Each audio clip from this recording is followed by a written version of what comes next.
How you doing, buddy? Everything's good. Everything's Good. good. It's a rough day, a little bit. Oh, I'm sorry to hear that. Well, rough in this capacity. So I can say this since my wife never listens to the podcast. Well, at least your wife knows you have a podcast. Mine doesn't even know that. She's been dropping hints about a fourth kid. No way. And I said, I just text her back, less than 0% chance. Less than zero. Wow. She wants a fourth child. How old is Emily? Is she childbearing She's age 40 still? she's childbearing. She's 42, but she was like, "Oh, I don't Wow. want to carry it." I was like, "Oh my God, well, okay." She's like, Is this a pitch to people that are listening? yeah, right. Like, Have you always thought you wanted to be a surrogate? I didn't know. Yeah, No. well, we've got a deal for you. Dude, I literally thought, and I don't think I thought about it, and I was like, man, I feel I don't have that enthusiasm. Meaning I just feel like, oh my God, I don't have the mental. Diapers, bro. I don't even Dude, want a I puppy, couldn't. never mind a child. I mean, and look, Trey, who hasn't joined us yet, hasn't had one. I mean, just had a child, but like I Yeah. just don't have that. I don't have that in me anymore. Anyway, so Wow. it just When did she drop that on you? When was like this? literally like 45 minutes ago. So I was No like, way. this will be hilarious. Wow. She needs a part-time job, buddy. Well, Mm. So waiting on, is the other guys coming to join us? I don't know. Who I don't knows? care. Let's just roll. Okay. So I have a full day of videography going on here today.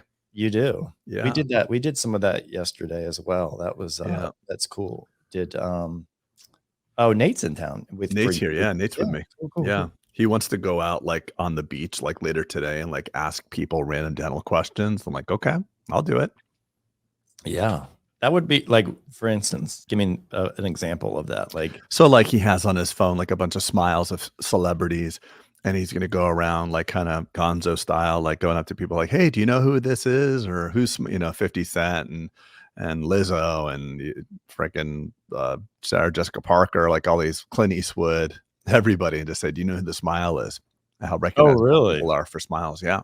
So like, look, that's gimmicky, but it's content that gathers people's attention. So Craig's Isn't like, it funny? I know. I want to be like the 4 steps when choosing a cosmetic dental provider. He's like, listen, let's just do this. So like, that was kind of part of my presentation at Summit. When I did my little breakout on marketing was literally attention is the currency. And when you figure that out, right, you don't get so focused on a sales perspective. I know. The problem is videography is so expensive, Peter, and you have this 90-second thing and you want to be like, and why we're the best, and we do it this way and we do it that way. So and you want it to look perfect, perfect and polished the way you envision it. And the irony is that a lot of the stuff that performs best meaning it gets the most eyeballs, is stuff that's raw, right? It's stuff that's entertaining.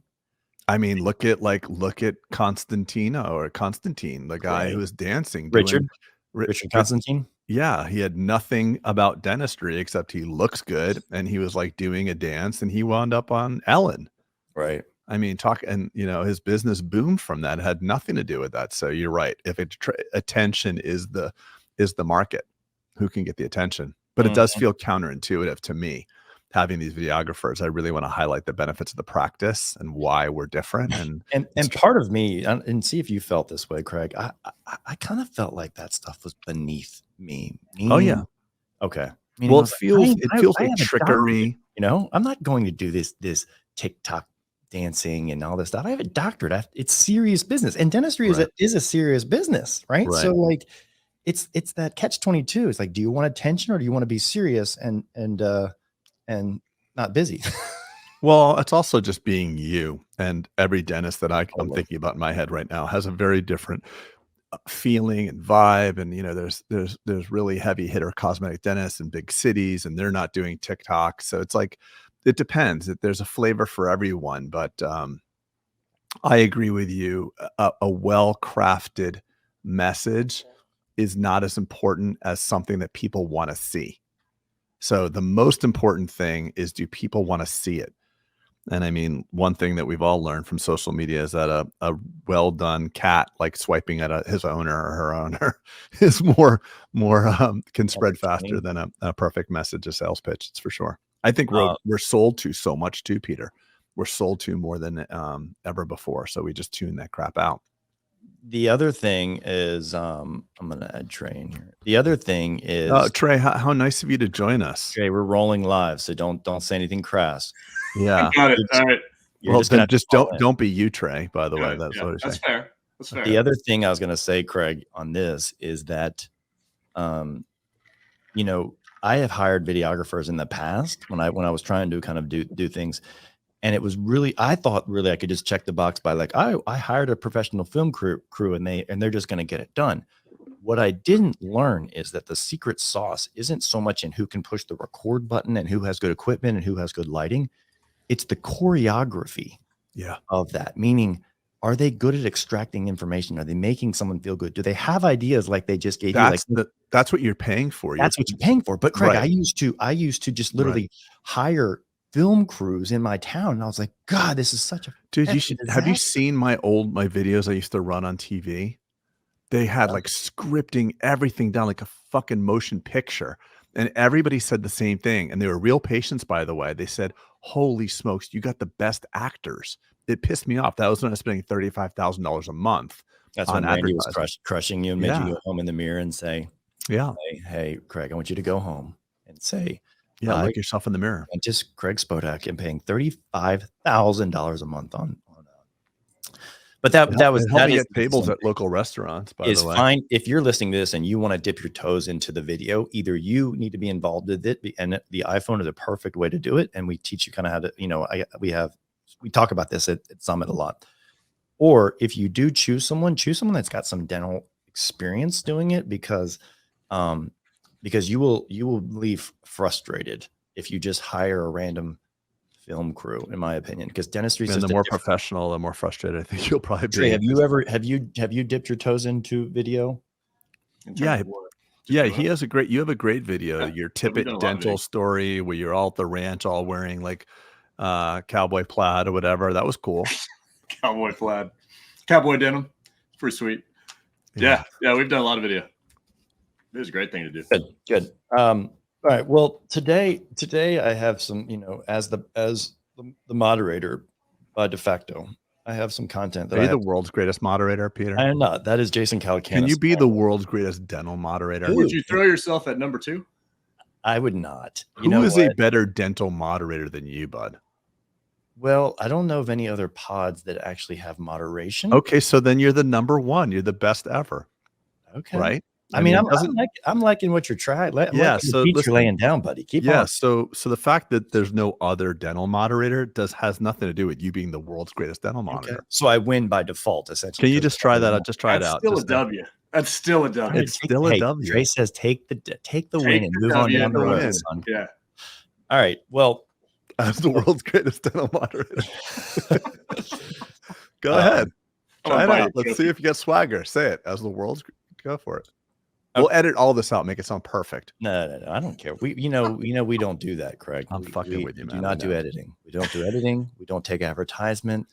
We should take some advertisement. That win was expensive, buddy. How crazy was the win? Yeah, but it doesn't matter. You gave amazing, life-changing experience to everybody. So therefore, that you don't expect profit or anything from Craig. Yeah, we elevated the brand. There's not too many dental summits that go down at the win. Well, there's not too many that have Cello, the famous DJ mixer. I know, it was amazing. So if attention is the currency in marketing, then energy is the currency of conferences. And that was something we were missing, I think, on previous conferences. And music and the right cadence. You don't know until you do it. So it's like, but I'm going to throw Peter under the bus a little, both of us under the bus. So sure. We're here at the win, 500 attendees, and we have a very professional summit crew that's was borrowed from a very well-known motivational speaker for the weekend. And we're backstage. We're backstage, and it's a whole different level. It's like, okay, Peter and Craig, 20 seconds and 10 seconds and 4, 3. Peter, like we have 3 minutes before we're going on stage, and Peter's like, I gotta go to the bathroom. I started Either he puked or he had a gastric thing going on, but it was like Dumb and Dumber. Like, are you scared? No, I'm not scared. Are you scared? You show me someone on a stage with a headset with a boom microphone coming off, telling me I'm on. They have a syntax now. We have what is a syntax? Isn't that from like Dr. Seuss? Yeah, my gosh, it was scary, but it was fun. It was fun. That was pretty funny. All right, so here's where I'm going today. That's the world's greatest dental model. We're not going to talk about Summit. Craig, you and I did a recap with Randy. Trey, I didn't feel like I even saw you, but I was at the pool. Yeah, no, you weren't. You attended. I did give you a shout out live on stage. I'm sure you heard this from multiple people. Oh, I got texted left and right. I'm sure. I'm like, where is Trey Miller? I mean, Trey Tippit. Like, we're eating breakfast. We got a cabana. We're headed to the pool today. That was day 2. Only give me shout outs on day 1. I will show up day 2. Dude, it was so funny. So aftermath. I'm going to give you the shout out again because I think it's worthy of being a shout out. I think it's worthy of another shout out. It's shout outable. So as you know, we talk about PeriProtect, or at least our hygiene stock talks about PeriProtect. And so so Tanya, who kind of runs PeriProtect, I don't know her exact position, but she's always involved in PeriProtect. And maybe she's the director. And so that is taught through our kind of Bulletproof mastermind and Bulletproof hygiene and all the things. So the leading she got in touch with me. She said, hey, do you know the #1 office in the entire nation for PeriProtect? I was like, no idea. Thinking like, hopefully she tells me it's us. And yeah, I was hoping no, you're not even in the top 10. I was like, Ink. And she's like, it was Trey Tippit's office. I was like, oh Trey. My God. How did this happen? Gangster. How did that happen? Oh, we cranked that out. We do well with it. That's good for you. What's your fee for it? Yeah, what is your fee? I don't know. I knew you were going to say that. Something like that. Can you text Morgan? Can I text Morgan? Yeah, go for it. Trey, you're going to is now Mariah, the one that we put in the mastermind. She's basically becoming the director of hygiene, and she is now training other offices to do the same. So yeah, that's kind of the goal of our mastermind to duplicate that type of situation. The question is, do you have them, Trey? Do I have them? Yes. Everyone should have them. I have them. Yeah, everyone. I will say this. Everyone has them, but for the same reason I don't show up at day 2, I don't show up for my dental appointment to get that. Right. So you're going right for all in 4, Trey, right? I'm going all in 4. No, I mean, I do brush, so I have that going for me. Hey, they look good from here. Let's not close to the camera. I want to see how you I don't have personal hygiene. I do have great personal hygiene. That's debatable. Right. So here, when Peter and I started the mastermind, I don't think the goal was to have people that attend do better than us. So this is not cool. This is embarrassing. To work out. It's embarrassing. Yeah, no, it's fair. It's embarrassing. You up your game, man. You up your game. Yeah, That's why I didn't attend the. That's why I didn't attend. Yeah, you didn't. You didn't need to see that part, right? You were already #1. Yeah. What are you going to learn? There you go. There you go. So wait, your fee is what now? You think 2,000? I don't think it's that much. No, it's 900 to 1,000 somewhere. In okay, got it. I misunderstood you. Got it. Good for you. And BP, I think there's some, we should probably know this stuff, but I think it makes it cheaper when you're a BP bulletproof practice. And I don't know. We got to get Lacey to put that link in the bottom. Correct. We are so bad with this stuff. Anyway, all right. You want to know the funny thing? You know how I moderate for the love of God. Just one last story. You know how I have PeriProtect? Because of Randy. So Randy says to me, you know how like when you put the gel on your PeriProtect and blah, blah, blah, blah, blah. I'm like, I don't have it. He's like, what? You don't have that? And he got like mad at me, and I wound up using it as well. So it's funny. And we are not sponsored by PeriProtect. I know they sponsored the summit, but we're not sponsored by them. So I know that sounds like an infomercial, like other pods about PeriProtect, but no, it's not. But good for you, Trey. No, yeah, I can't take any credit for that. So some people I've had a lot of dentists push back on that and be like, dude, it's hocus pocus. I'm like, it's okay. I don't know what to tell you, but it's not. Like, it is not. It is freaking not. Hocus well, I mean, listen, hydrogen peroxide works great. I mean, there's a study from Opalescence. I remember back in the day, Opalescence with PF, with the potassium fluoride, it lowered bacterial counts in the sulcus and it prevented cavities. So, I mean, if you could just think of a way to push the peroxide down subgingivally because of the design of the tray, it's not rocket science. It's just it's not that it's a novel medicament. It's a novel way to push it down. Yeah, it's the mechanism that's the way it works, not just by yes, I hear you. But it's also, Craig, you wouldn't want to push 20% hydrogen peroxide down into your clavicular area, you know? I don't know where my clavicular area is. Depends. Is this an offer? Or what are we talking here? In your crevasses. You don't want to push. I don't know. I didn't know I have clavicular areas. That's why it's a 1.3%. Let's not talk this anymore. This is nonsense. All right. So I was listening to something the other day. I don't know where I'm going to get this from, but this is going to be a good question. I am actually going to moderate on this, meaning I am going to ask you guys questions. Okay. From a guys who have had their ass kicked, have a lot of experience. Some of the panel is the number one Paraprotect provider. Some are not. So in the beginning, when you're just out of school, let's just say, okay, you're expected to make mistakes. Would you agree? Agreed. Craig? Yes, of course. Agreed. Okay. So to that, are you expected that you quite frankly suck potentially, and it's okay? In a generality, I would agree with that. Okay.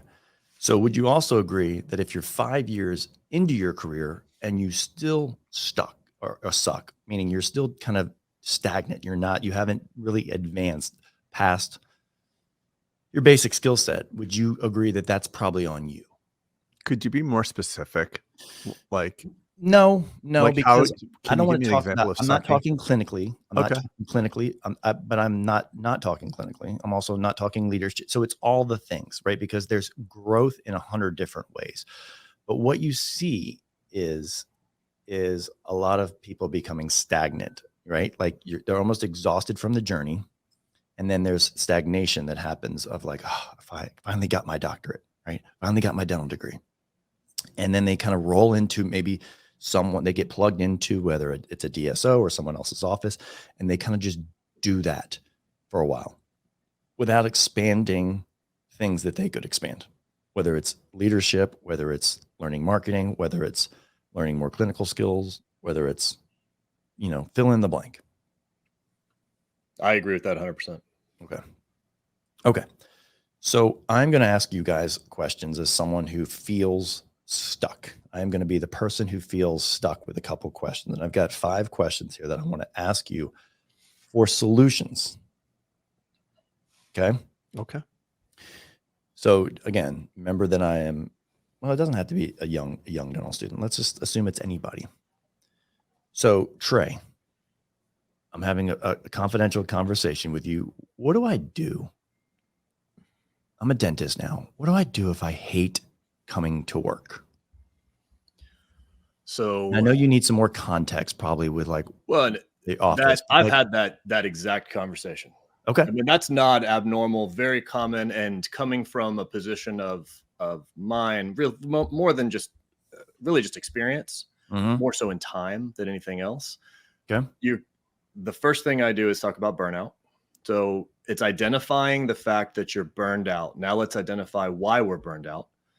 Let's talk about what got you here, what's going to get you out. And can I stop you there for just 1 second? I'm sorry. Yes. Moderators should not do that. But how soon do you think someone could experience burnout? Quickly. You do? And I do. And the reason is I think some people are not chasing or not aware as they should be. And they don't they're not chasing a challenge. They don't feel challenged. Or think of how many new docs get out of school and take a job that don't have a mentorship. So they don't know. You don't know what you don't know. So they're trucking along, doing all the things, going off of whatever they were taught from either a textbook or a professor in school, or they're winging it. They're winging it and going down that path. And then all of a sudden you're 2-3 years down the road doing the exact same thing, feeling you've made no progress. You watch colleagues maybe excel beyond that, or at least you think they are. And then you're not sure where to turn to for questions or answers. So I think there's a lot of things that play into that can happen quickly if you don't have the right setup. And really it's mentorship. And it doesn't have to be over the shoulder, I'm in the office, mentorship there. Something like Bulletproof counts. It's, you can seek knowledge, but some people don't know to do so, especially at the beginning of their career. Very good. Love that answer. Do you think that people, how many people do you think show up, don't like coming to work, or are not happy because they don't like the choices of dentistry that they made, meaning dentistry is being the profession? Right? Like, I thought I would like it. I'm really into it now. I went through school and I'm just going to do it. Or do you think it's more of what you said, right? Lack of fulfillment, lack of challenge, lack of mentorship, lack of a good goal, lack of all the things? I think some, obviously lack of those things, I think, is probably the predominant of that. And this is me just spitballing here, but of course, I think there are definitely people, some of which I know, that just got out and I thought it was going to be this, and it's not. Yep. Okay. And at that point, you pivot or you don't. I mean, correct. So I love that, Trey. That's a very good. I'm going to keep it somewhat pithy. Yeah. Love that. Craig, what do I do if I hate coming to work? So I was just listening to what you guys were doing. And since you're now the world's greatest dental moderator, I was actually quiet, which is very rare for me. Oh, wow. And I think that there's something else at play. I think that human beings are just wired to be moderately unhappy. It's what has human beings develop. It's what has us invent and become the most inventive, restless species. We do amazing things because I think there's a wiring in us that's always just not incredibly happy, but not sad, just moderately unhappy. It makes us change our environment. And what I've learned through Bulletproof and helping people and the career that I've chosen and in this thing that we do is that people sometimes just need a reminder of the progress they have made. So the one thing that makes people most happy in life is progress, just being a little better than you were before. But most of us don't have a reality around the progress we've made. We don't see the tree that we planted growing. We need snapshots of it. So it's like you see your kids from 5 years ago and see how small they were, and you can appreciate their growth. So I think the burnout thing, and at least in my experience, when I start winding it down and boiling it down, rather reducing it, is like, don't you look at what you've done? Like what Randy would say to me or us, if we were thinking about selling our businesses, like that value was always there. You just didn't know it. So I have had people that were saying, I'm burnt out. I opened up my own practice. I was making more as an associate. Okay, well, did you pay down your principal? Yeah, I paid down $100,000 in principal. Okay, good. So is your practice worth more? Yeah, it's worth more. Okay, what about this? What about that? And they realize it's almost like an aha moment. Like, I'm further ahead than I think. And I think we as human beings have a tendency to just mislabel our surroundings, not saying that the feeling isn't real. I know how people feel, but it's somehow a little bit of a stretch of the truth to really, you have to paint your situation in a less favorable and less realistic light in order to truly be burnt out. So I think progress in a nutshell is not oftentimes as readily measured, but it's there. And that progress will keep you happier. So people feel like they're working and they're not moving. The rock is not being pushed up the hill. But if they had someone else to help them point it out, remember how you started out, remember this, remember the challenges. So how do you recommend quantification of that, right? For those of us who aren't good at taking inventory of the progress, how do you recommend that being the antidote to, if you're saying this is kind of the antidote for not liking where you are, right? Well, like you're showing up for work. How do you recommend this? Well, the thing that I think is once you're in the moment, it's kind of hard because you can't see it. You don't have any waypoints for your own personal growth. But a written goal, like I would love to make $250,000 a year and work 3 days a week as a clinical dentist or 4 days a week as a clinical dentist. And you write that down as part of like a plan, a game plan. And then you get there and you see it. And then you're like, oh shit, I'm actually working 2.5 days a week and I'm making 255. And then you realize, okay, well, I really want to make 350 and work two. And then, so if you write these things down, you have waypoints, because personal development and progress, there's no waypoint. You don't know where you've come from. It's so funny you mention this. I love this, Greg. I love you guys are both kind of converging on kind of the same thing. And I think it's, so I've got a story with one of my good buddies who runs the 29029 event. What's that? Sorry. 29 that race is with Jesse Itzler and Mark, my buddy, who yes, they essentially have, it's not a race actually, Craig. They give you 36 hours. They rent out a ski mountain and then you climb up and ride the gondola down. Did they just do this like last week? Well, yeah, but there's been 20 of them. Let's just call it. But yes, they're various ski slopes in the summer. And so anyway, very hard event, you know, it's probably a 60%, 70% finish rate, right? It's just, it's difficult. So where I'm going with this is Mark is built for, he is an extreme athlete, meaning you look at him and he's just built for that. He's actually done 100 milers, you know, so those people who are built different. And he came to me like recently, he's also in my YPO forum. And so I'm not sharing anything that wouldn't be, that he wouldn't share, but I'm just, he came and he said, hey, I really am just feeling, now granted, he's like this ultra athlete, like perfect fit body. And he's like, I'm feeling very unfulfilled because I don't have something that I'm training for, right? There was no purpose. There was no goal. And so he actually was like, usually I'm used to setting up races, or I'm used to setting up events to do. And granted, he does this for, that's his work, 29, but he didn't have something that he was quantifying an event to say, hey, I'm making progress towards X goal. So Craig, just like you're saying, right? Write down what you want to do, reverse engineer it, and then take inventory as you're getting closer to that metaphorical mountain. Would you agree with that, Craig? 100%. Yeah. Okay. I mean, all of this takes self-awareness though. And I think that's the big key piece to recognize, Craig, what you said of, yeah, there, you might be geared to not see those waypoints and you need to, push to the next one and push to the next one. But you also got to figure out where the which waypoints are you headed? You know what sucks is you don't develop self-awareness though. At least I didn't until I was in my 40s. No, I agree with that. That's a long-term journey.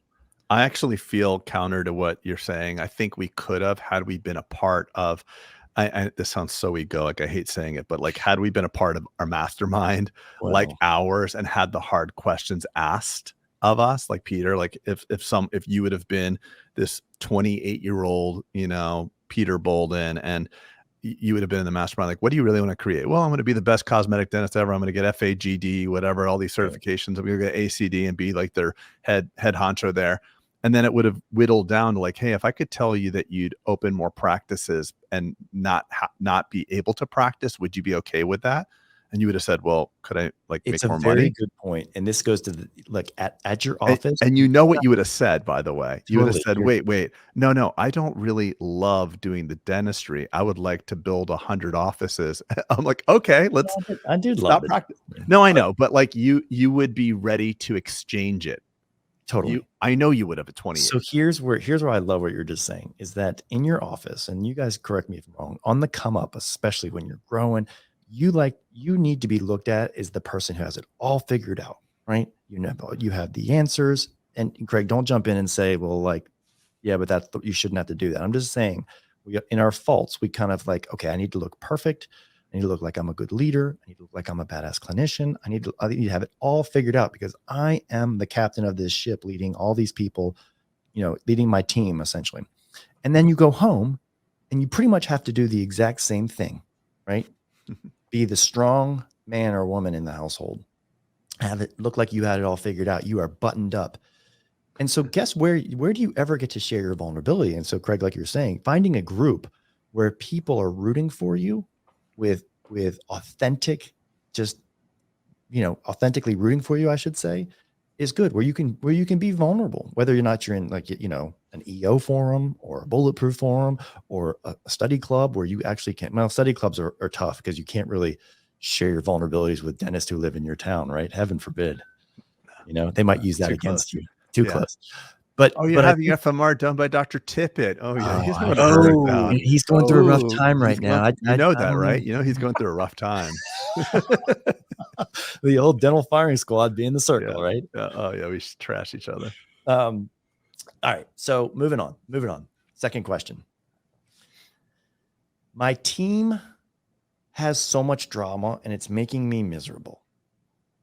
Ooh. Trey. All right, so that is what everyone says and I'll just rephrase that. I just can't stand, the staff. The staff are all my problems. They're all my problems. It's people problems. Mm-hmm. And my answer to this is not as kind or as forgiving. It's, we are in a people business, and you don't get to avoid it.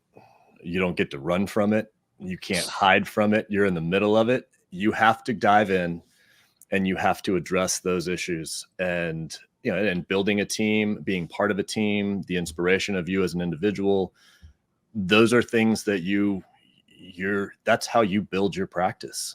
And we talk a lot about culture index on this, but culture index is one of many psychometrics you can talk about. To, you know, you can use DISC or what's the other one, preferred index or something. There's some other index too, but a lot of ways you can try to quantify it and put data towards it. But you got to go in, and especially in a single practice, you are the leader de facto. If you shouldn't be or you can't be, there might be someone else that takes that spot. But if there's nobody that stands up and leads, they look to you as a de facto leader.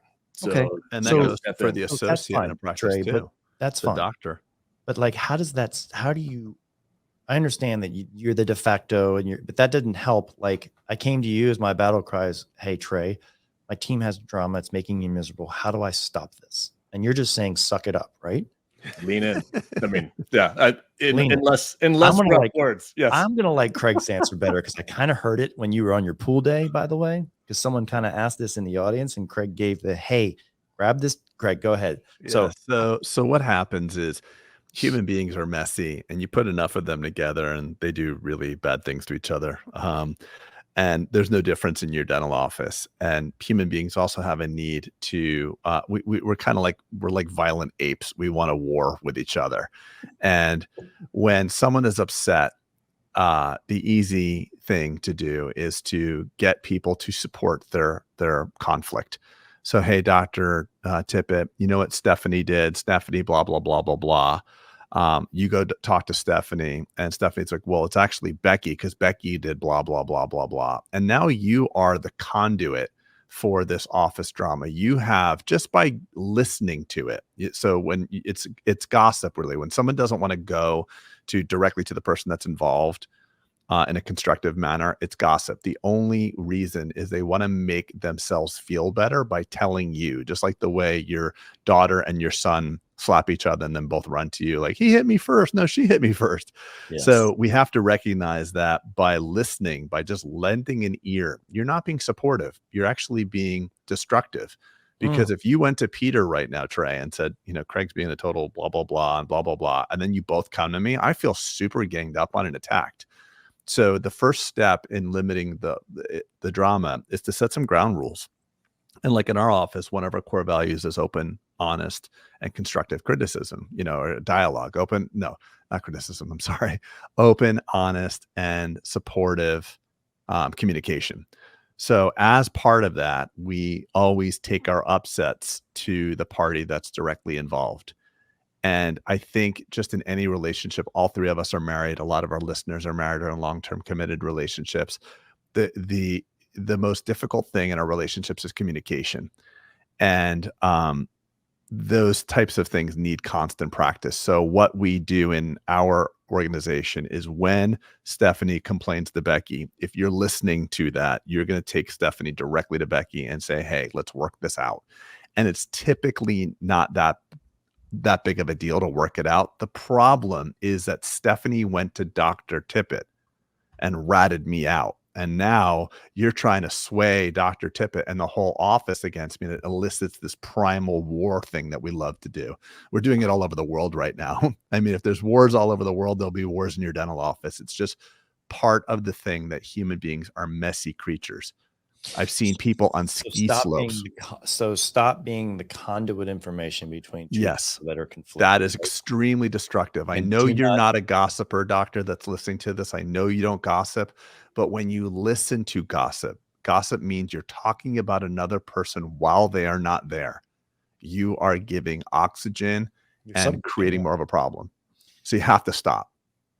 I know you want to be supportive, but when Stephanie comes to you this afternoon and says, you know, hey, let's go talk to her right now. Let's settle this. Let's figure this out. I know you both care about this practice and you care about the patient. What can we do to make this better right now? So instead of being the conduit, you actually kind of serve as almost the mediation like person has been like, hey, let's Yeah, go but talk to her. you stop it though, Pete, because stop. they didn't want to go to each other. They wanted to triangulate you. Right. And when And you the start, people, yeah, Craig, I'm guessing the people who hate, who are in this position of being the conduit, and they know it, I'm talking to them, they don't like being there.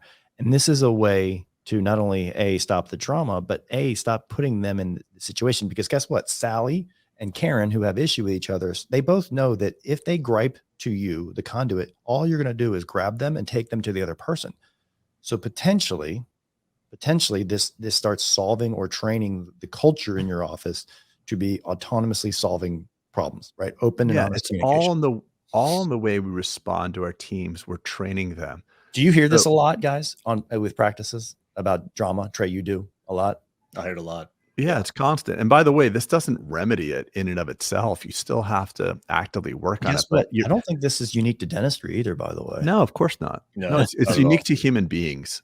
Right. Human Okay. beings, we like to fight for fun, and that's just, this is what happens. But we're always training our teams in the way we respond. If someone comes to you and you're the nucleus of everything that happens in your office, and you're constantly giving them the solution to every problem, you are going to get yourself a job that you don't want. You are going to be the center fulcrum point of everything, from the broken copier to the angry patient. You have to start. I know it sounds gimmicky, but when Stephanie comes to you and says, hey, doc, such and such is not working. Well, instead of saying, well, this is what you should do. Hey, Stephanie, what do you think you should do? Well, I don't know. That's why I'm asking you. Okay, well, what do you think I would do? I know exactly what you do. Okay, well, why don't you try that? And you're not being tongue in cheek. It's not being disrespectful. And I'm making a very short example of a longer dialogue.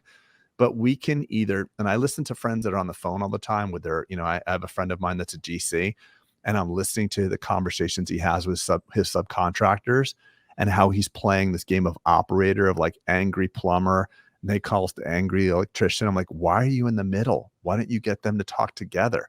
So I think, by virtue of the way we start a business, that we are the nucleus of everything, and we are the person that gets everything done. As a business matures, the ultimate goal of a business is to be autonomous and self-sufficient. A business, when it grows up, should run by itself.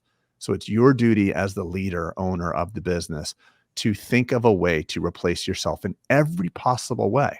And the fulcrum of the dialogue of gossip is one of the major destructive forces that you're a part of. Yeah, I would say it's probably one of the big contributing factors to doctors eventually selling their practices, right? Just getting to a place where you're just fed up with that. I mean, I'm not saying I'm not going to put huge preference on that, but it's definitely a contributing factor to be like, I can't deal with this drama anymore. Yeah, I just want to do the dentistry. I just want to do the dentistry. I want to deal Well, with this. that's magnified. I agree with that 100%. And the reason is because that never stops.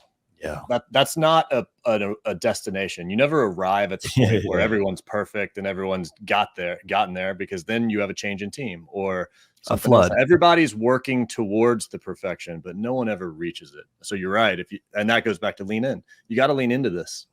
You gotta take this, learn this stuff, right? Like I was talking to my kids. They take my kids to school in the morning, and it's my time with them to talk. And so I was having this conversation, and we were just playing around. And I said, and last night my son and I, we changed a tire in his like a little electric bike, and it took me a lot longer than I expected it would take because it has a motor back there and all this stuff, right? And so I was like, I'm gonna do this, but you have to watch me. I'm not gonna do it for you while you go play. You have to watch me and do some of it. And he was like, okay.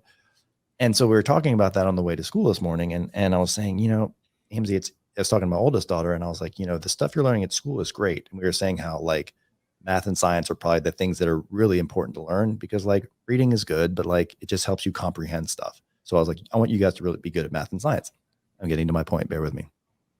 So I said, it would be really cool is if there was like a camp or a secondary school where you guys learned how to have conflict resolution, or read a P&L, or balance a checkbook, or do your taxes, or learn body language, or learn how to change a tire, or learn how to change your oil, or learn how to start a fire, right? All these life skills that like that they're just not getting in their education. And drawing it back to dentistry, right?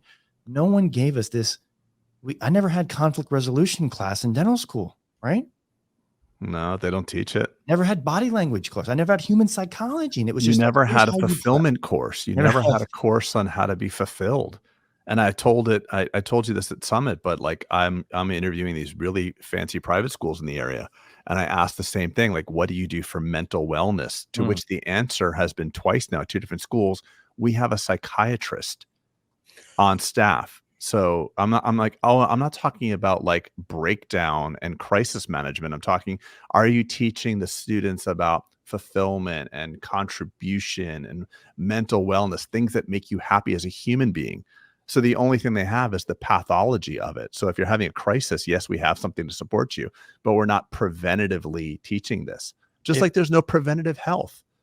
If any philanthropists listening, I know there's a place in Florida that's got about 100 acres. I can set up a life camp on there's this place. Yeah, 100 acres. Yeah. It's free, right? It's free. It would be free because of all the definitely free. And yeah, the land is free. Yeah. All right. Moving on to the third. That was great. Third question. And this is going to be a little bit of a tangent, but I've been hearing this a lot from dental counterparts. My body hurts and I am just tired of doing dentistry. Oh yeah. This is part 2 of the same thing. Your first question, although more specific, but Craig's answer is basically you got to take care of your mind.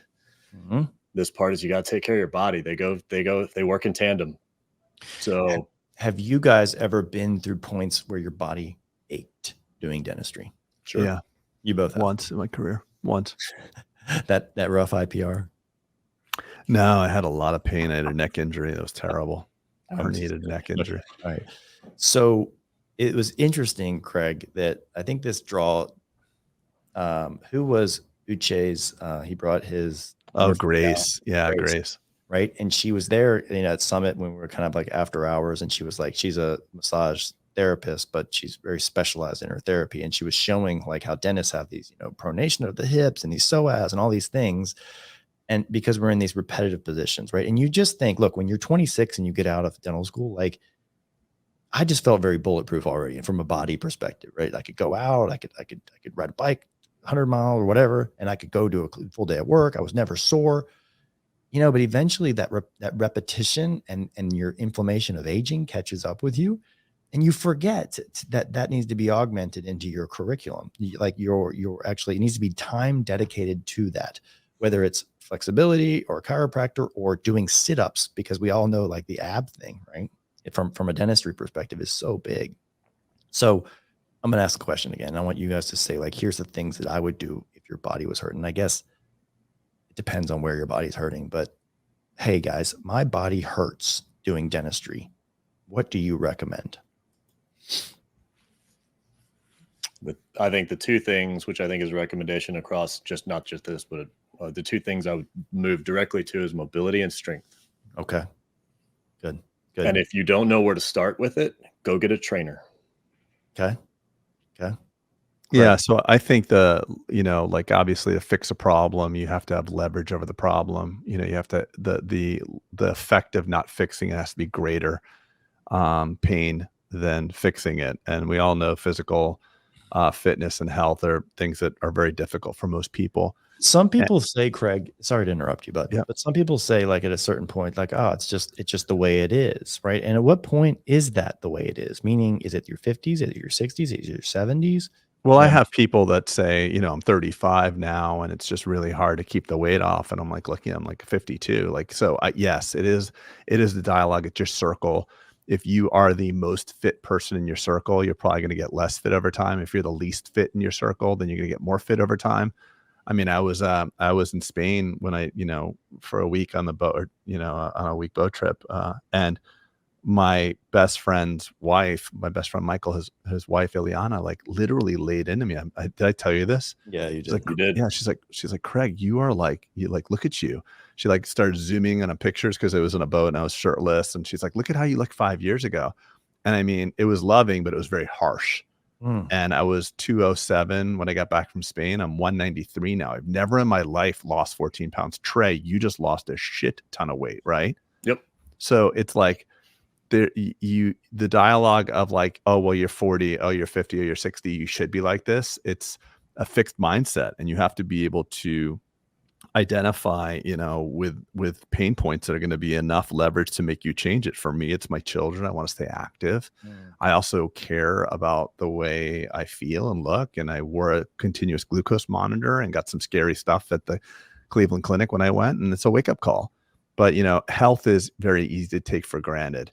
And we're stuck on, trading, money for health and trading time for health. And then when you lose your health, you're like, shit. Like, what is it to be a bulletproof dentist and to make money and do everything if you don't have your health? It's nothing. It's a fool's errand. Yeah, we were kind of talking, Trey, because this I think this hit home for both Craig and I.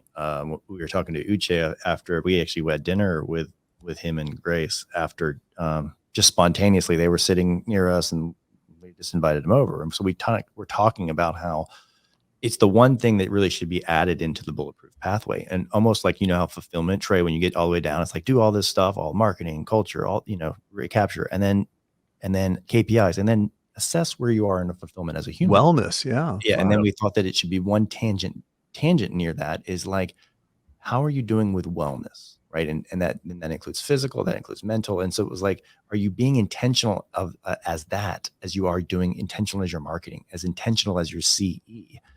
I would agree. I think that's a phenomenal idea. It was my trap, by the way. BP body. BP body. We're launching BP wellness. So, I got to be honest with you guys. The reason why I let my physical fitness or my wellness kind of slip is because in my office, I'm with 50 people and they're average and, and I mean, I love my team, but when you go to get a good sampling of what the average American is, we're not doing well holistically. We're extremely overweight. We're extremely unhealthy. We're eating shit foods. So I'd go in my office and I'd see, half the people eating Chick-fil-A on a daily, drinking sodas and, not able to run a half mile. And they're young. They're like, 28 to 35 and 40. And I'm like, shit, I'm doing great. So I was slowly accommodating to this feeling that I'm fitter than those people. Yes. And it got me where I was, and I really let myself go. And thank God my friends are fit and healthy and they care about what they're doing. And that was my saving grace. But I was just like, I'm better than that. If you go to Disney World right now, if you can walk even in Vegas, there's so many people walking with canes because they're so morbidly overweight, morbidly obese. Yeah. The cool thing is like none of us have it all figured out, right? None of us are saying being like, oh, we should we're not saying we're the epitome of wellness or anything in this aspect, physically, mentally, all these things. But I think at our stage in life, we're very conscientious about it. And I think you can't start that too early is I guess my sense. Yeah. Like investing as well. It's like the earlier you can invest in your health and your finances, the better. It pays a compound interest. Oh yeah, I was about to say it's compound interest that does not just apply to finance. It applies to every other aspect of your life. I think honestly, and even going back to Uchi, we were talking about like a wellness retreat because we were like, oh, maybe we should bolt it on and do something, on the first day of the summit or something. And I was like, that just seems like a bolt on. Maybe there should be some kind of like event where people go and get educated, they get well, they have discussions about it, right? And maybe it's just like-minded dentists. And so I don't know, we thought that'd be pretty cool. There was one more thing I was gonna say. Oh, Trey, you said something about flexibility. And I think that is the number one thing, right? I would probably, those dentists who I would love if there's a dentist out there who does yoga. I would want to know if you practice pretty much pain-free. And yoga just a way to kind of get lots of flexibility. I don't love going to it. I don't like sitting there in hot rooms and all that stuff. So what I do typically is go to like those stretch labs and stuff like that. Have you all ever done those? Yeah, it's like lazy man's yoga. You get stretched for you. I love it. You. Yeah, I love it. But it's stretch zone or whatever, painful, right? But it's a great. At least it makes Craig. Where I'm going is it makes my calendar and it makes me do it. Versus, hey, I should go do this. I put it on my calendar. I make the appointment. And I go to it, and I feel a lot better. So anyway, advice. I think it's phenomenal. Yeah, it's really, and especially now, I think that's the thing. You wake up and you're like, wait, I didn't go to bed with this ache. how's my Yeah, my foot? dad always says that, you know, you're old when you wake up, you go to bed fine, you wake up injured.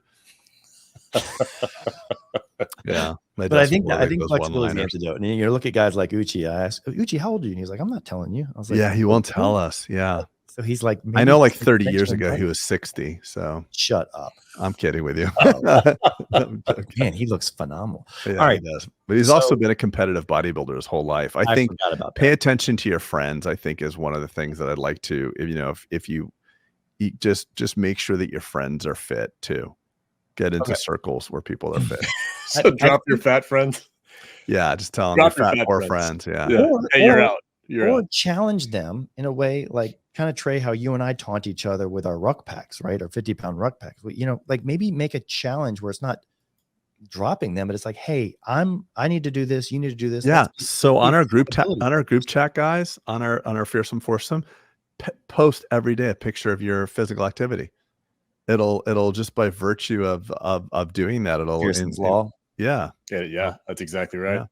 But there were many days where I didn't want to go put on that 50-pound cement bag on my back and go walk, but I was like, oh, Trey's gonna. I was waiting in the wings. Trey's gonna do it today. He's gonna taunt me to say some really bad shit to you. Yeah, I would, and then I stopped Trey just so you know I got COVID again. This is my third time now. Is that a thing, dude? I got it. I got wiped out again. Really? Was it bad? Yes. It wasn't bad. You know, it's never been bad. But you know. Was that COVID at the lake house when I talked to you a while back? Yes, that was. Yeah. How was getting back into it? Can you? Well, it was actually right before Summit. I went and had an IV, and yes, I just felt like, you know, it is brain. It's the only bad thing about COVID for me. All 3 times that I've had it, it's been brain fog. But we can't talk about this. Let me tell you why. Yeah, you're gonna get flagged. We got crushed on. Oh yeah, my God. Review. Oh, I want to read that review. Thank you for bringing that up. I love it. So, I am fully vaccinated against COVID, or at least I got 2 doses of the vaccine. And I was just talking to a bunch of friends. I'm like, you know, knowing what I know now, I would not have chosen to get the vaccine because I was told that I get the vaccine, I don't get COVID. And now I've had COVID 2 or 3 times. I got the vaccine, and I'm just, if I could do it all over again, knowing what I know now, I would not do it. I would not get the vaccine. So we got this review, by the way.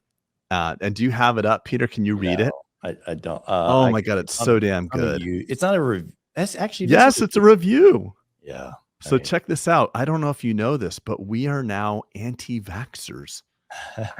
I didn't realize that, but I'm an anti-vaxxer. So I'm a fully vaccinated anti-vaxxer. So I'm just like a self-loathing person is what I am. Yeah. Every day is it's hard. Like I'm a tall, hateful person of tall people. Yeah, let me see if I can find it. Or like, yeah. So yeah, it's wonderful. It was I'll read it to you here.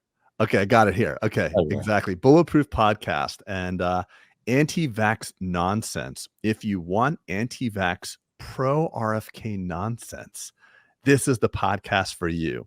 I can't imagine how these guys could be taken seriously when they question vaccines causing autism. So now, since we've somehow talked about vaccines, everything we've ever done for dentistry is null and void. Everything. So Justin or Justine 09808898. Sounds like a keyboard warrior because I'd like to know your first and last name. Let's get Justine. I don't know who you are. Come on, come out, because if we can't even have dialogue without being labeled, that is a major problem. Well, I think that's a pervasive problem in our society too. I know, but I would like to lean into this one. So Justin, just in a lot of directions too. You got your political. Oh my God. Well, we did talk. Remember when we were talking about RFK, you know, and so we were just talking about his standpoint. And so for whatever reason, no, he wants vaccines according to what he says. He wants them tested. He wants peer-reviewed long-term data on it. But listen, I just think it was really cool. So I would really welcome, I'm not kidding, Justin, I guess it's Justin, please reach out. We'll get you on. Here's a fact. I want you guys to guess, right? This is related to this, and this is going to be my battle cry for Bulletproof listeners to help. When you get a bad review in your practice, what is the ratio? Let's say you get a 1-star review like we just got. What do you think the ratio is that you have to to squash it? How many positives? How many positives do you think is studies say? I think a lot. How many? Can I guess first? Please. 20. Okay, Trey. 20. That's high. I don't know. No, I would go higher. Jeez, If I'm thinking research. Yeah, research. I'm gonna throw out 50 and let's see where this Holy is. shit. Okay. One of you is too low and one of you is too high. The answer is 40. Oh, geez. All right. So maybe that makes us Justin. perfect together. So yeah, the Goldilocks. One of your porridge was too hot and cool. The Goldilocks answer is 40. So we need 40 reviews. We to need 40 positive reviews. So if we've ever done a freaking thing for you, like if you got one little pearl for us once upon a time, leave a review. It's so hard to find where to leave a review, by the way, for a damn podcast. I still have not figured this out. Anyway, we're getting so this one came through on Apple Podcasts. Yeah. So can you help us squash this one? Oh my God. The 1-star anti-vax nonsense, please. So we need 40 people. Can we actually get 40 people? I don't know if we have 40 listeners. Correct? Yeah, I think we have 35. But if you're listening right now, go on Apple Podcasts and help us out. Yeah. And we are not anti-vaxxers. And no, I'm not a hateful person nor a conspiracy I'm probably theorist. the one who pulls, you guys always talk about me in the tin hat. So maybe he was addressed. Maybe I was the one who was addressed. Yeah, then write Peter a personal review at Peter. You suck, anti-vaxxer. Direct this where it belongs. Yeah, direct. Yeah, exactly. All right. Moving on. Next question for my panel here. By the way, Trey, were you vaccinated for COVID? I was. You freaking anti-vaxxer. and I know Dwight. Oh, so that is you, by the way, Peter. You're the one who chose not to get vaccinated for COVID. I've never publicly declared that, but thank you. Thank you. So Here now comes, we really the hate mail. look at Dwight showing up at the last minute. Dwight, you walked into a shitstorm. You did. I figured, is that not normal? Hey, you guys just casually show up to this, show up to my podcast whenever you feel like it. Just come on Dwight, in. we got this bad review, and I don't want to dwell on it, but that we're anti-vax nonsense. How are you 57 minutes in? Well, I don't know, bud. That's you know what it is? It's called you live in Texas and you're central you didn't get the text message an hour early. They didn't tell you. They didn't tell you. I'm going off of the Google Calendar, which is exactly what it says. We all did that too, bud. But it looks like you got your Texas time mixed up with the Eastern Coast time. All right. Hey, well, I'll see you later. No, don't leave now. No, actually, Dwight, I need you. Actually. So you're just gonna have to quickly come up to speed. All right, let's go. Guys, my panel. Are we talking vaccinations? No, we're not. No, we're not anymore. I don't want to. No, we're talking hatred of Craig. I don't want to talk that shit anymore. I think it was hatred of Pete, by the way. Yeah, that's right, Pete. I'm sorry, I get confused. We're losing viewership right now. Oh yeah. Oh my God, we're losing viewership and being labeled. Like I just don't want to talk about it. I didn't want Craig to bring it up. I loved it. I think it's great. I want to. No, it's not great. It's all just right. What do you need? What's up? Stay away from it. I like chaos. Yeah. Next question. Back to my questions panel. Dwight, I am acting as the person who is in need of y'all's help. Okay. He's role playing. I am the dentist who is needed. Okay. I feel like my cash flow is always so tight month to month, and I just can't get ahead. What am I doing this wrong? What should I be doing? Wow, that's not loaded. Okay, Dwight, I'm gonna let someone else go so you can see how they do. Craig, I feel like my cash flow sucks. Actually, some months it's good, some months it's bad, but I don't have a real handle on it. Like, I feel like I'm not making any progress with the business, but I don't really know. Yeah, so I don't know their numbers. Yeah, so how you feel is irrelevant because I felt like I was doing very poorly. And to discover that I'm doing well, and I felt really good about myself to discover I'm doing very poorly. So it works in both ways. I've, taken my eyes off the business for a while and just looked at my bank account, and it's like the curse of being successful. You just take your eyes off of it. So I don't think you should ever feel about numbers. You should look at your numbers, and I think having a goal for profitability and a goal for cash. Bare minimums of cash flow, I think is a better way to navigate than see how it lands at the end of the day. And unfortunately, as dentists, we're not trained for this. We just look at how we feel if we feel like we're busy. And I have a lot of doctors in my world that have been making a lot of money, but they are not busy. So meaning they have hour and 2-hour openings in their schedule, but they're very, very productive. They're making exactly what they want to make. And they leave or go on another insurance network and make less money, but are now busy. So they feel great. So I think doctors have a need to be productive and also busy. And I don't have a need to be busy. As long as I'm productive, I don't care if I'm busy or not. Actually, I'd rather be productive and less busy if I had my choice. But how does that help me who needs to know? Well, go know and tell me what you used to make a year ago and what you're making now, and how much principal reduction you've put down, and what other things that are non-cash that have happened for you, because you have to. And I would like to answer this, even though what are your numbers? World's dental moderator. I would like to. You missed that, Dwight. Yeah, Peters now is the world's greatest dental moderator. Well, they crowned me that, Dwight. In your I did. All right, Trey. It's your own fault. So I'll expand on that from the standpoint of the first question that I would ask if you come to me and say that is, do you know your numbers? So let's talk financials, a P&L, namely, specifically. Then once we get that, it's Trey, that leads to push back a little bit. Okay. I don't. I get it. Probably like a month after that last month closes, and I don't really know what should I be looking at? So we're going to work on timeliness, and we're going to work on knowledge of the numbers. Okay. So we learn about a P&L, we learn to get timely numbers, then we learn about systems, then we proactively put ourselves in groups like this. We seek others to discuss this and move forward. I'm overwhelmed. Great. That's what they say next. Pithy answer without having to unpack it all. Great answer. I love that, actually, because guess what?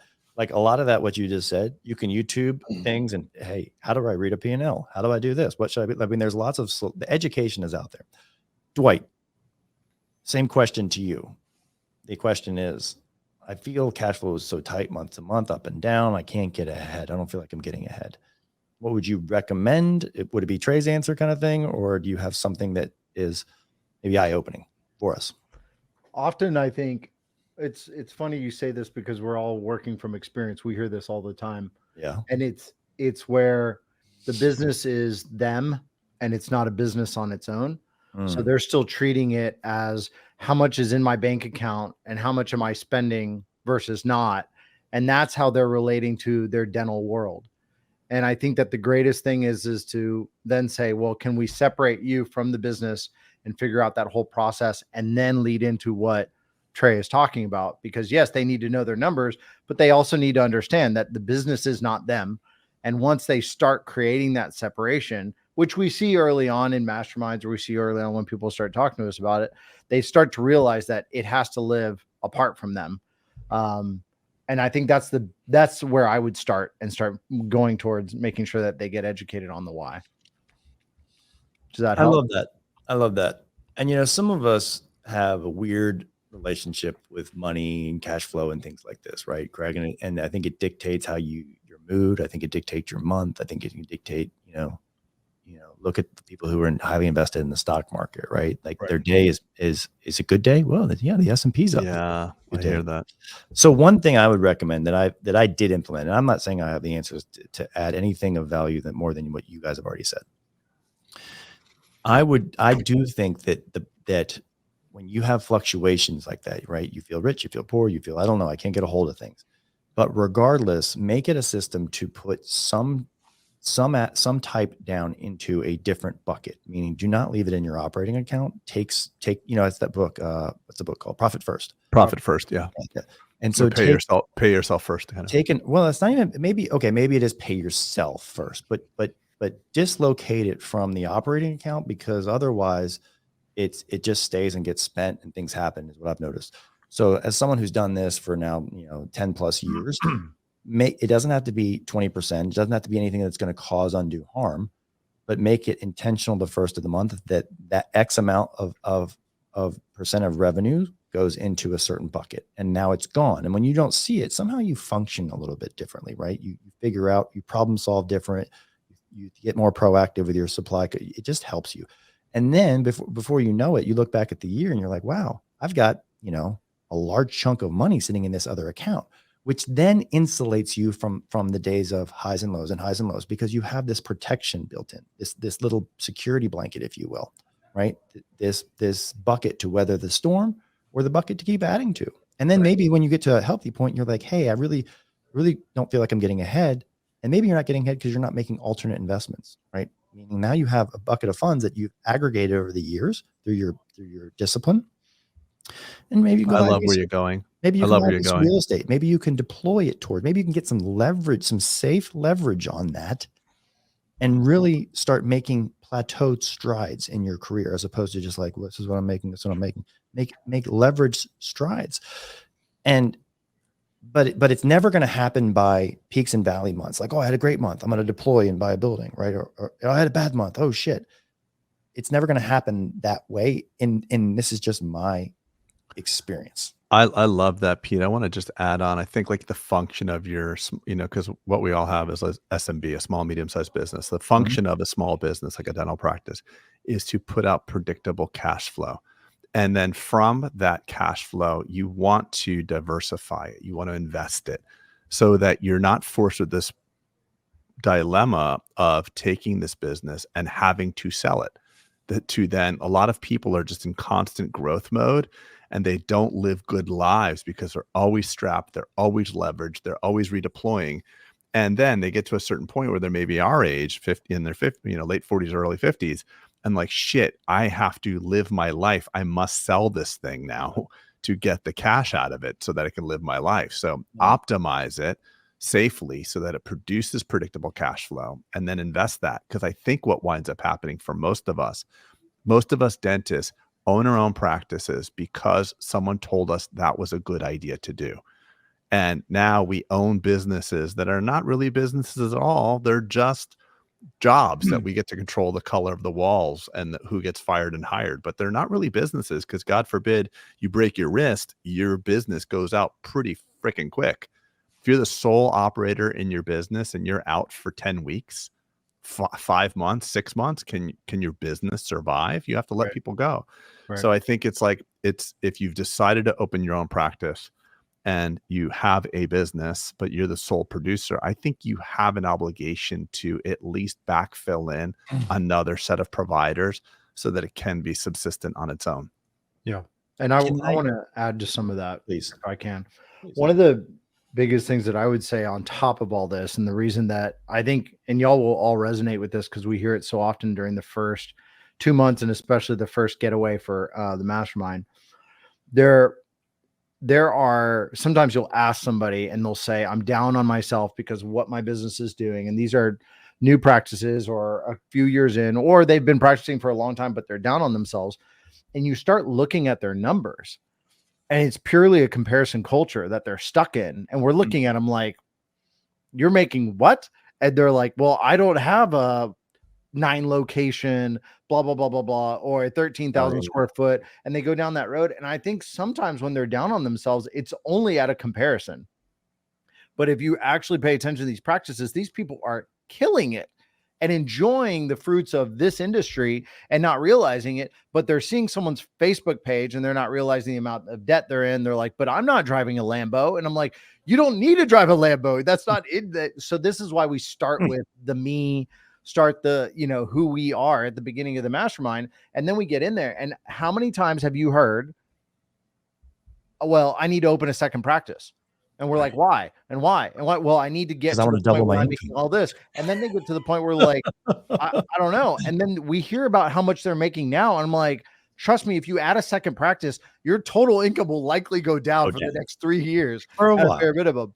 Yeah. And so it's like this whole mindset. And then we can get into the basics. But by that time, they're so overwhelmed. You know how much content we drive in the mastermind. And by month 4, they're still stuck on the very beginning, staring back at themselves. Amen, Dwight. Hey, so do you guys, so we talked about you guys all mentioned investment and right, and your self-worth and stuff. there's 4 kind of little principles I think that people should do. Maybe this is a pod on itself. Maybe we'll drop a teaser. But I listened to this guy named Alex Hormozy. Do you guys see him? Yeah. I've heard his name. Boy, I don't know. Alex. Yeah, he's awesome. He So he just said, look, released his new book. there's 4 things to look at when you're looking at any investment, really. And these are the only 4 things you should look at: the yield you're given in the investment, the appreciation, the downside protection, and then tax efficiencies. And right, so we look at your investments when you put the pay yourself first, the profit first into a bucket, and you're looking at an investment. You look at those 4 things as okay, how is this going to perform? And so, just giving frameworks for people, I think is just so damn good. helpful, right? Because like if someone had told me that when I was 25, like, hey, look at your investments that you're going to do in terms of these 4 things, right? Yeah. And I'd say let's do a pod on that specifically, because I think that's such a key piece of things you and all 4 of us share when we're not recording. We're talking about alt this and alt that and these investments and this real estate and this whatever, right? So I won't go there, but because I think I think one last thing to say to this money conversation is that when we all started, we had many days, weeks, months, years of the existential threat of going out of business and defaulting and feeling that we're going to fail. And I think there's a lot of keyboard warriors and podcasters out there that talk to you about their successful practices. And we know, because they've told us, that they're not successful. They've admitted that they're not successful. So there's pressure from our industry saying like, this is how it's done. And these are the 5 easy steps. And it's not easy. And when you get those bad reviews, I'm speaking to the people that haven't been in business very long. You think that your business, like I've said with Randy, or your podcast. I'm sorry? Or your podcast. You think that your business or your podcast is going to fail. Yeah, that's going to fail completely. And what you realize is that we underestimate what the good can do, and we overestimate what the bad will do. Right. And I think that the one thing as you get through it, I'm hoping that we can cut the time and ass kicking curve down for the listener. But I don't know if that's just is not able to be done, because it's the suffering that makes you happy. Going through it, going through the unfulfillment, having the rainy day to know the good day, or the sunny day. I wonder if human beings must suffer, and that our hope to cut the suffering down, or the time down, is really as beneficial as I would want it to be, because it's like you have to go through that. I mean, how many distinct episodes in your life did you think, oh shit, this is going to bury me? Who here on this podcast has had at least 3 of those? At least 3. Like episodes where like, this is going to tank me. That's it. Oh, the fear factor. Yeah, just the fear, whether it was real or not. Yeah. Well, okay. How many people have had 5? I probably have had 5. No. I don't know if that's 5. I don't know. I could think. I want to add to that though, because I had the absolute luxury. I think it was for 2, maybe 3 years. I was in a business mastermind with Alex and Layla Hormozy, he and his wife. And I love, really? Yeah. Alex That's Sharpin's awesome. mastermind for, I think it was 2 years, maybe 3. That was when he was really champion gym lords and taking off and doing all that. It was so cool. It was here in Austin. What's so cool with working with him is you're in this room with all these types of business, and it's all over the industry. And I remember sitting in a room, and myself included, having a very emotional direction to my business. My business was very emotional, very visceral, which is what Craig is talking about. And it's like, okay, I'm being led there. And it would go around, and Alex and Layla would pop up and be like, well, no. And they would go back to those same mindsets. What kind of yield is it going to give me? What type of, and they were very clear from the start, which is why he's relentlessly growing. Right. Yeah. And this was way back. I mean, I was 20, I was early 30s or late 20s. And I was sitting there and I was watching him, and it was this relentless pursuit for the ROI, for understanding the tax benefits and making it happen. And that's why he outsped a lot of us in that mindset, because he and his wife, Layla, were just so focused on that. There was no other way around it. And so that's cool. That's cool, Dwight. I didn't know that you were had early education with them. That's cool. Yep. All right. The last thing, guys, we're about an hour 14. I know Dwight's on I'm 14. Dwight's on 14. Dwight's fresh. I'm just starting. Dwight's ready He's to on go. round He's going one. to carry it to 2 hours solo. I'm collecting my coins right now. I'm feeling good. The last one is going to be, I'm not even sure. I might just cap it and say, all right, that was good for, but we'll see what happens. Okay.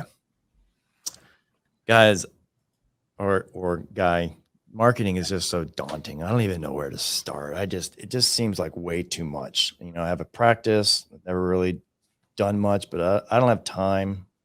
And I don't really know what to do. Trey.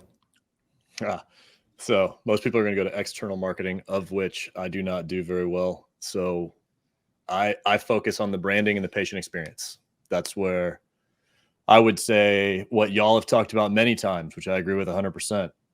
Call your patients. Say hello. Yeah, the cheapest marketing is increase to the care. touch points. Ask for referrals. Build your the 3 R's, the return, review, refer. You want people that are going to do those 3 things. So ask for them. And once you have a patient experience that's legitimate and improved, no matter, I mean, a patient 500 dentists in a room, experience. how many have a shitty one? No one raises their hand, but you know, a lot of them have terrible Right. patient experiences. So everything can be improved. So come from that vulnerability and go make it better. I love that. I'm processing it all because I'm actually just thinking in my head, like, what if you only focus, Did like, that. what if you, Yes. like, what if you said, I am prohibited from Right. doing any ad spend in the Right. rest of my practice. And this is a hypothetical, but you wanted to grow. Like, do you guys think that you could do it if you were 100% of your marketing efforts were just what Trey said? Yes. Would it be slower or the same? I am that person. Yeah. Okay. I don't have ad Obviously. spend. I got with Trey Miller, and we have played around in one practice on Google Ads, and then I kind of said it and forgot it and didn't worry about it. That's really the only ad spend I've ever done. Everything else is patient experience and that. And the answer is yes, it's slower. From a startup, I have a startup going right now. 3 months in, it is a slower process, but it works, and it works fine. You just, if you're in a hurry, you got to change it. You know, that was a big focal piece of the summit. And really what we were basically, saying that, like, everything is kind of the patient experience. It's not this one bucket or silo of things that, like, oh, make some cookies and put an Otis Spunkmeyer cookie machine in your office. And now you have a great office experience. It was the whole way from, your awareness online to you book of patients and are they greeted by name? And, like, there's not a million, there's a couple hundred little things that you can do that add up to. And I'm not saying we wrote the book on it, but it's ideas of how to be intentional with that experience. And I say that's the arbitrage of our competition, meaning that, like, the Aspen's opening up in the world. Like, if you're scared of the DSO opening up next to you, then, like, double your ground game, because they ain't going to do that. They ain't going to do that like you. Yeah, right? the ROI, we did a recent calculation on ROI of spend on different advertising modalities and return on the investment. And the ROI of our internal marketing is freaking crazy, like thousands of % ROI. Right. It is Higher than crazy. external. Agreed. Yeah, Same so here. crazy. Yeah, So I feel it's like like that's I feel like when we talk marketing. Well, it's hard. It's and I heard hard. a It marketing requires guy- work. Yeah, I feel The like external marketing, I could hire somebody, I could give them $5,000, they can do it all. And then you Making an amazing patient experience is not, I can't hire someone to do that. I can't, it's so hard. It's like Ozempic is easy to lose weight. Going to the gym is hard. Give me the freaking shot, right? I mean, isn't that human nature? Yeah, it is human nature. I will say the only add to that is they got to be able to find you. And so I do always say, hey, get a website up and then do some internal marketing, all the things you just said. Like, that's bare base minimum. Like, you've got to get going on that. And at least make sure that people can find you and you're on some Google something or other, because that is a generational gap that you're going to miss out on a certain avatar that's going to affect you. And beyond that, then you'll tip your toe in the water. Beyond that, I don't think you need to do much more until you really start saying, I want to compete in this market, and I want to consume this market, and I want to overbrand this market. And that's a different story. I want to start releasing things that have to do with my insurances. If I want to release insurances, well, then you got to put your money elsewhere, right? There's other components to that, but still you can maintain and live out a whole practice on how good that internal experience is for your patients. 100%. You know how many restaurants I've gone to and different things that are the biggest secrets, they actually make it difficult to find them. I've gone to restaurants that are just doors where there's no address. There's Right. sushi spots that I know of like this. It's just like, if you deliver massive value to your consumer, you will be a raving success. Yeah. Love that feedback that you all gave. I'm pulling this up because this was actually in my little breakout. And it's not exactly saying what we're saying right here, but there is a pyramid to what people should do, right? They should, and Trey, like you're saying, it should be or Craig, the post-op call, the ground, all the things, asking for referrals. And so this is a pyramid. If you're listening to this on audio, on just Apple Pod, you won't be able to see this. But essentially where I'm going with this is, so many people, Trey, like you're saying, go right to, I need to market, and they jump right to the apex, which is the last step in what you should do in a marketing strategy, is the paid ads.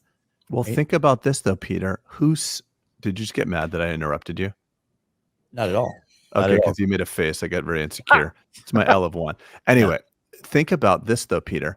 Who is selling? What is being sold to us? No one is selling us like, so paid ads are the thing that dentists are getting sold. Hire Acme SEO and give us $5,000 a month, and we will create the ads for you. Hire, my social media company, Acme Social Media, and we'll post Garfield for you on Monday morning.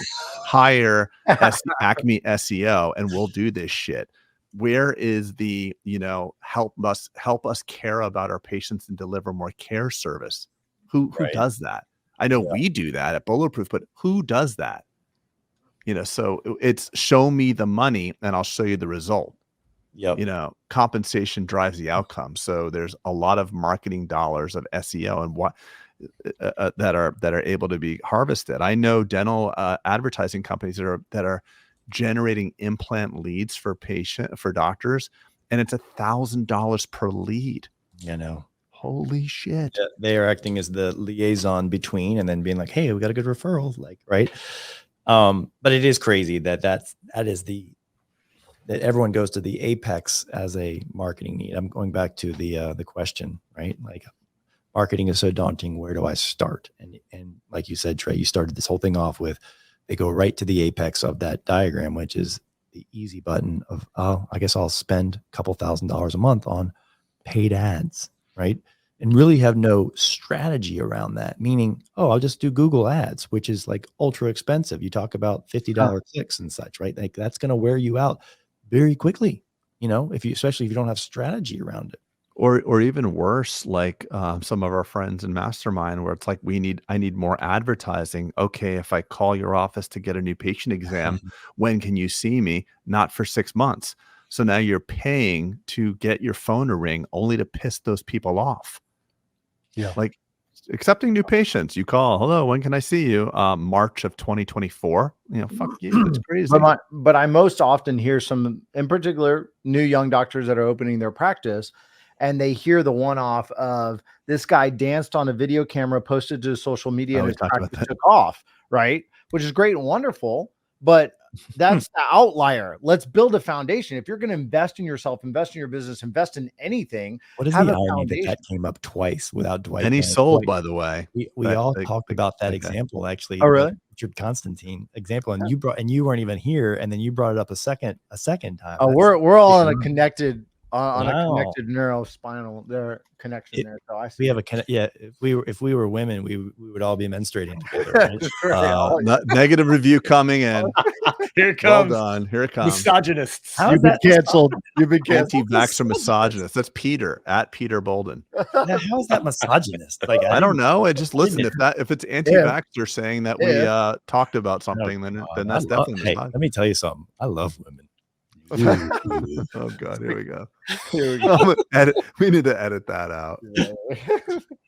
But that's the point, is they'll jump over the landing page, the website, all the front desk stuff. And then they're just upset. They're like, well, I haven't become an influencer on social media yet, which is why my dental practice isn't successful. And I'm like, okay, let's just take a moment. And that's just how, it's just slow down, build a foundation. I love that slide you had, Pete. Yeah, I think I need to I mean, I was actually given that from actually Nathan gave me that as kind of some fodder to kind of talk. And I was like, yeah, I like it. But like as I'm talking to you guys, I really want to like erase a couple of those things and just make them more distinct for the things that we talk about. Because I didn't create that diagram, but like, yeah, like based on all the things we said and we concur with, it's just we skip steps 1 through 3.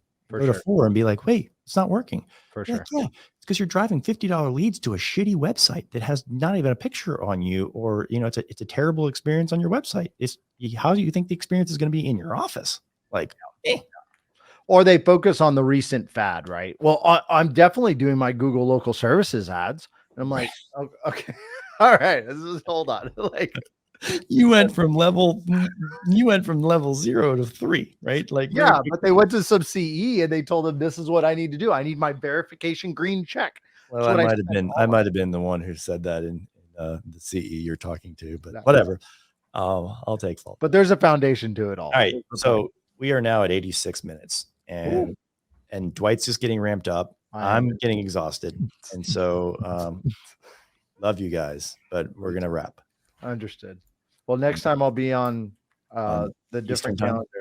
Yeah, sure. Maybe I'll just move there. Yeah, that's right. Just move your whole operation. I'll buy your machine. Dwight, how is your? I do. I was waiting for Trey to be like, I got you. I got you. You don't even have to shop it around. I'll take it. Sounds good. Sounds good. Wait, Peter and Craig will decide the multiple. I feel like I'm in good hands. Yeah, I feel like. I remember a long time ago you said 5x.